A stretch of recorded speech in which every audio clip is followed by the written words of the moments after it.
Mein Name ist Jeanette Erdmann. Ich bin Wissenschaftlerin, Professorin, was ja bei Muskelerkrankungen eigentlich immer so ist, dass sie schlimmer werden mit der Zeit. Und das war bei mir genauso. Und in den letzten Jahren hat das natürlich schon den Arbeitsalltag beeinflusst, weil ich mir überlegen musste, morgens habe ich irgendwo ein Treffen, wo ich hinlaufen muss, damals noch mit dem Rollator.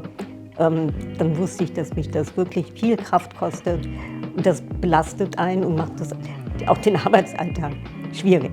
Jetzt sitze ich ganz entspannt im Büro, ja, und komme von A nach B. Ich kann jetzt an Treffen, an Veranstaltungen, an Gremiensitzungen so teilnehmen, wie ich das möchte. Und da sind Wege, ja, die spielen keine Rolle mehr. Die Dynamik, die der hat. Ja, der kleine Wendekreis, das macht alles Spaß. Das ist ein Arbeitswerkzeug, der Pro. Und der ermöglicht mir auch wieder Teilhabe an Kongressen zum Beispiel. Ich bin schon lange Jahre nicht mehr zu Kongressen gefahren. Freiheit, dahin zu kommen, wo ich auch hin möchte, ohne mir vorher überlegen zu müssen, ist das anstrengend, komme ich da zurecht, gibt es Stufen, gibt es Treppen. Darüber muss ich mir keine Sorgen mehr machen. Ich kann jetzt dahin gehen, wo ich hin möchte. Und das ist ein Stück Freiheit, das man wiederbekommt.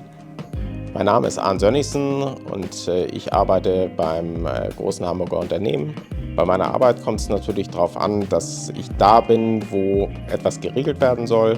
Da ist das natürlich super hilfreich, wenn ich möglichst viele Möglichkeiten habe. Für mich kommt es darauf an, dass ich mit fortschreitender Erkrankung, wo ich weniger selber machen kann, ich Hilfsmittel habe, die mir das ausgleichen. Und der Bro gibt mir einfach die Chance, auf der einen Seite mit Menschen auf Augenhöhe mich zu unterhalten. Und das andere ist wirklich, Menschen erreichen zu können. Und wenn ich in ein Gebäude muss, wo Menschen sind, wo kein Fahrstuhl ist, dann ist das natürlich gigantisch, wenn man dann die Treppe hochfahren kann. Es macht tatsächlich einen Unterschied, ob man einfach nur wahrgenommen wird als jemand, der im Rollstuhl daherkommt, der hilfsbedürftig aussieht und wo viele unsicher sind, wie begegne ich dem. Oder ob man in einem relativ coolen Gefährt kommt, das offensichtlich technisch spannende Sachen kann. Jeder hat sofort ein Gesprächsthema und es ist schon ein anderes Zusammentreffen. Der Bro ist für mich echt praktische Inklusion, weil es einfach nicht erforderlich macht, dass man vorher alles plant, was irgendwie kommen könnte, sondern ich kann einfach drauf losfahren und ich kann einfach an dem teilnehmen, was notwendig ist.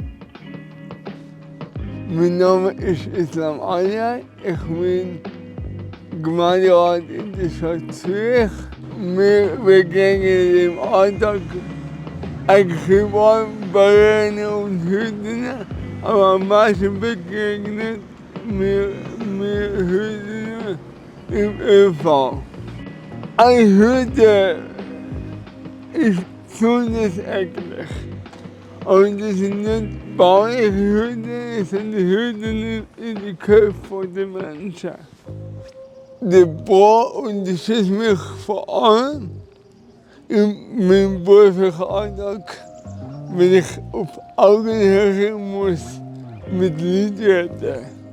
Und klar, auch wenn ich muss Treppen überwinden, wo kein Lift hat.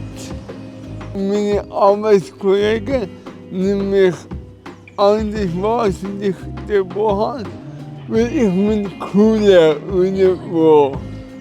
Wir brauchen sowohl eine gesellschaftliche Veränderung, aber auch die technische Voraussetzungen, damit wir eine inklusive Gesellschaft haben können. Ohne Bau wäre das nicht möglich.